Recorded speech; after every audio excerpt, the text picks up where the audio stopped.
2024 के बाद तेजस्वी का हाल है? देखिए, ये आप दो सवाल कर रहे हैं। पहला तो आपने कहा कि प्रधानमंत्री बनने की चर्चा, मुझे तो ये चर्चा कहीं नहीं सुनाई दी। जिस दिन से नीतीश जी महागठबंधन में आए हैं उस दिन से ही मैं पत्रकारों को लगातार कह रहा हूं कि मैं इसको राज्य स्पेसिफिक घटना मानता हूं।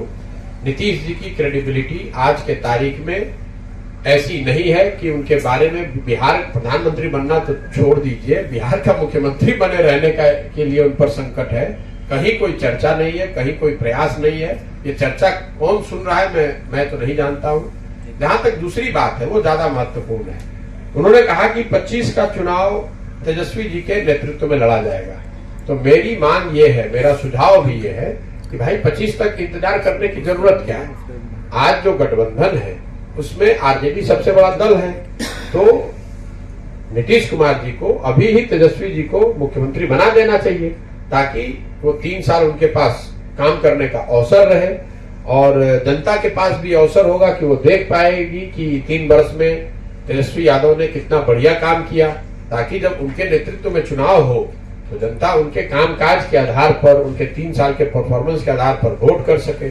अभी तक जो हम लोग देख रहे हैं तेजस्वी जी का जो परफॉर्मेंस है, जिसके नेतृत्व में महागठबंधन चुनाव नीतीश जी के शब्दों में लड़ने वाला है, साहब ने ये कहा था कि मैं जब आऊंगा सरकार में तो पहली कैबिनेट में एक कलम साइन, पहला जो डिसीजन साइन करूंगा वो 10 लाख लड़कों के नौकरी का है।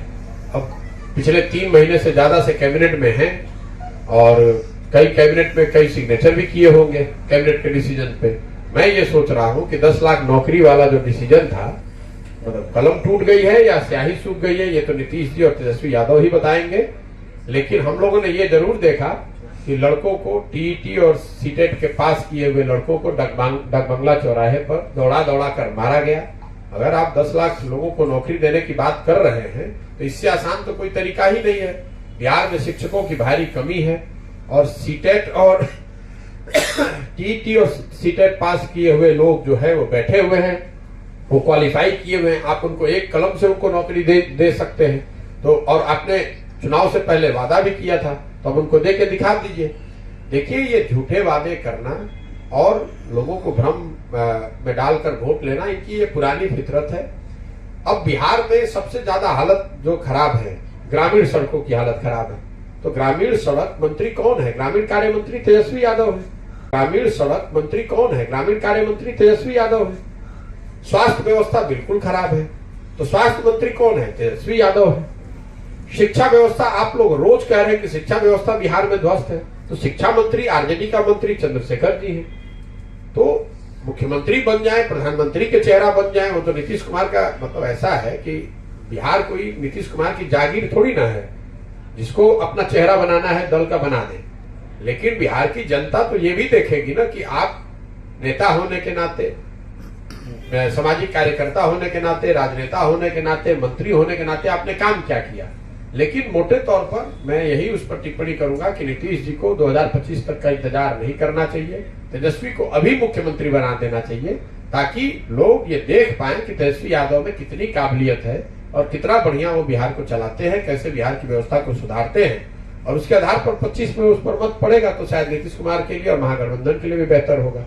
एक बात तो तय है, वो नीतीश जी ने अपने बयान में भी स्वीकार कर लिया कि नीतीश कुमार के चेहरे पर और तीर छाप के बटन पर, उस पर तो कोई चुनाव जीतने वाला नहीं, वो तो दल बचेगा ही नहीं। इसलिए नहीं बचेगा कि नीतीश कुमार ने स्वयं ही मान लिया कि भाई हमारे चेहरे पे तो अब एक वोट मिलने वाला है नहीं। तो जिस चेहरे पर वो चुनाव लड़ना चाहते हैं उस चेहरे को और आगे उनको देना चाहिए, उनको जिम्मेवारी देनी चाहिए ताकि वो जिम्मेवारी पे जनता उनको देख पाए कि तेजस्वी यादव में कितनी प्रतिभा है, कितनी क्षमता है, कितना बढ़िया वो सरकार को चला पाते हैं। सर, आपकी यात्रा जो है ये पॉलिटिकल है क्या? आने समय पॉलिटिकल रूप लेगा? भाई यात्रा जो है वो बिल्कुल सामाजिक है, जिसका उद्देश्य राजनीतिक हो सकता है। बिहार में एक नई राजनीतिक व्यवस्था बनाने के उद्देश्य से ये यात्रा की जा रही है। हम लोगों का मानना है कि बिहार की जो स्थिति है, अगर इसको सुधारना है तो कोई एक व्यक्ति या दल अकेला इसको नहीं सुधार सकता है। बिहार अगर सुधरना है तो वार्ड सदस्यों से लेकर ऊपर मुख्यमंत्री तक हर जगह पर सही लोगों के चुनकर लाए जाने की जरूरत है। और इसका मतलब है कि करीब करीब 1.5 लाख लोग जो जनप्रतिनिधि अलग अलग स्तरों पर चुनकर आते हैं, वो सब जगह पर ऐसे लोगों को चिन्हित किया जाए जो कि समाज के सही लोग हैं और उनको उस जगह पर लाकर जिताकर जनता की मदद से लाया जाए ताकि बिहार की व्यवस्था को सुधारा जा सके। ये पूरा जो जन स्वराज अभियान है उसका एक उद्देश्य ये है कि समाज से ऐसे लाखों लोगों को चुनकर निकाला जाए जो समाज के सही व्यक्ति हैं, उनको वो विकल्प, वो प्लेटफॉर्म दिया जाए जिसके जरिए वो चुनाव लड़कर अपनी क्षमता के अनुसार इस पूरी राजनीतिक व्यवस्था के हिस्सा बन सके और बिहार को सुधारने की दिशा में अपना योगदान दे सके। बिहार तब सुधरेगा जब हजारों लड़की हो रही है वो खरीदते हैं और केंद्र सरकार से उसका रिइंबर्समेंट लेते हैं। बिहार सरकार में चूंकि ये खरीद हो ही नहीं रही है तो हम लोग केंद्र से स्वाभाविक है कि कोई उस मद में पैसा ले नहीं पा रहे हैं और बिहार के किसानों का, बिहार के लोगों का इतना बड़ा नुकसान हर साल हो रहा है। तीसरी जो बात हम लोगों ने देखी, शिक्षा ध्वस्त है, किसान की हालत यह है और रोजी रोजगार पलायन की बात। चौथी जो बात हम लोगों ने देखी कि आखिर यहाँ पर छोटे उद्योग धंधे रोजगार लोग क्यों नहीं कर पा रहे।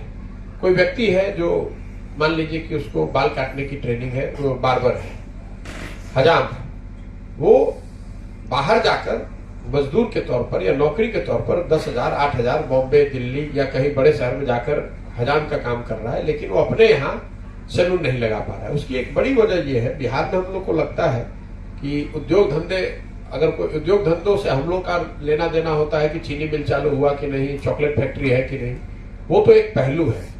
लेकिन जो चीज हम लोग देख रहे हैं, बिहार में स्ट्रक्चर्ड इंस्टीट्यूशनलाइज्ड क्रेडिट का न होना, मतलब बैंकों के माध्यम से जो ऋण मिलना चाहिए लोगों को वो न मिलना, बिहार में उद्योग धंधों के न पनपने के पीछे सबसे बड़ा कारण है।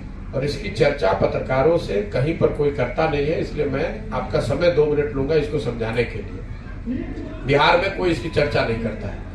देखिए, जो बैंकिंग व्यवस्था पूरे देश में है, बैंक का काम यह है कि वो लोगों से डिपॉजिट लेते हैं और वो लोग जो रिस्क लेने वाले हैं, जो रोजी रोजगार व्यापार करना चाहते हैं, वो बैंकों से ऋण लेते हैं। बैंकों का यही धंधा है। जो 100 रुपए बैंक जमा करते हैं उसके मुकाबले वो ज्यादातर पैसा लोगों को ऋण में देते हैं ताकि लोग रोजगार कर सके और उनसे बैंकों की अपनी कमाई भी होती है। देश के स्तर पर ये आंकड़ा है 70%, मतलब बैंकों में जितना पैसा जमा होता है उसका करीब करीब 70% पैसा बैंक ऋण के तौर पर, सीधे तौर पर लोगों को देते हैं रोजगार धंधे व्यापार के लिए। बिहार में ये आंकड़ा है आज 40%। इसका असर क्या हो रहा है मैं आपको ये बताना चाहता हूं। पिछले साल बिहार की गरीब जनता ने बिहार के बैंकों में 4.5 लाख करोड़ रुपया जमा कराया। 4,21,000 टू बी प्रिसाइज, इसमें ग्रामीण बैंक शामिल नहीं है। जो नेशनलाइज्ड और प्राइवेट बैंक्स हैं उसमें बिहार की जनता ने 4,21,000 करोड़ रुपया जमा कराया। इंडिया टीवी हर वक्त हर जगह डाउनलोड करने के लिए सर्च करें India TV news Google play store या ऐप स्टोर पर।